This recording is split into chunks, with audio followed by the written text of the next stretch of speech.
ആനയുടെ മുകളിൽ ഇപ്പോഴും ഈ പാപ്പ നിൽക്കുന്നുണ്ട്. പക്ഷേ അയാളെ താഴേക്കിറക്കാൻ ഇതുവരെ സാധിച്ചിട്ടില്ല. അതിനുള്ള ശ്രമങ്ങൾ ഇപ്പോഴും തുടരുന്നുണ്ട്. നിലവിൽ ഈ ആനയെ തളച്ചു എന്ന് നമുക്ക് പറയാൻ സാധിക്കുന്നില്ല.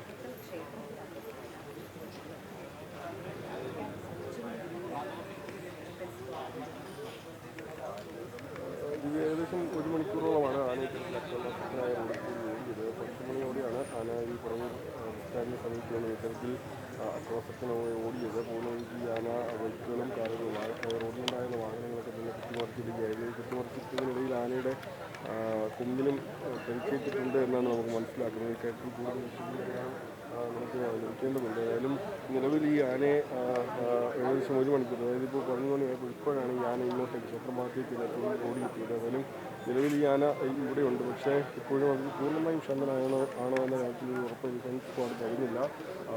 ഇവിടെ നിന്നും ആളുകളോടൊക്കെ ആന താഴേക്ക് ഇറക്കിയിട്ടുണ്ട്. അത് ആനയുടെ പപ്പനായിരുന്നു എന്നാണ് ഈ കരുതുന്നത്. അതിലൊരു വ്യക്തത വരേണ്ടതുണ്ട്. അതായത് ഈ ആന ഈ ക്ഷേത്രത്തിൽ തന്നെ ആനയാണ്. അത് ഇപ്പോഴും പൂർണ്ണമായും ശാന്തനല്ല എന്നാണ് നമുക്ക് തോന്നുന്നത്. പക്ഷേ അപ്പോഴും ആനയെ തളച്ചു എന്ന് തന്നെയാണ് ഈ പോലീസും എലിഫന്റ് സ്ക്വാഡ് അടക്കമുള്ളവർ ഇവിടെയുണ്ട്. ഈ നിരവധി ആളുകൾ ഇവിടെ ഈ കാഴ്ച കാണാനായി ശ്രമിച്ചിട്ടുണ്ട്. അപ്പോൾ അതുമായി ബന്ധപ്പെട്ട കാര്യങ്ങൾ നോക്കുന്നുണ്ട്. ഏതായാലും നിലവിൽ ഈ ആനപ്പുറത്തുണ്ടായിരുന്ന ആൾ ഏകദേശം 1 മണിക്കൂറിലധികമായി അയാൾ ഈ ആനപ്പുറത്ത് തന്നെയായിരുന്നു. അപ്പോൾ അയാളെ ഇപ്പോൾ താഴേക്ക് ഇറക്കാൻ സാധിച്ചിട്ടുണ്ട്. അതിൻ്റെ സന്തോഷത്തിലാണ് ഇവിടെ പോലീസും അല്ലെങ്കിൽ പാപ്പന്മാരും ഈ എലിഫന്റ് സ്ക്വാഡും ഒക്കെ. ഏതായാലും നിലവിൽ ഇവിടുത്തെ ആളുകളായിട്ട് ഒഴിപ്പിച്ചിട്ടുണ്ട്.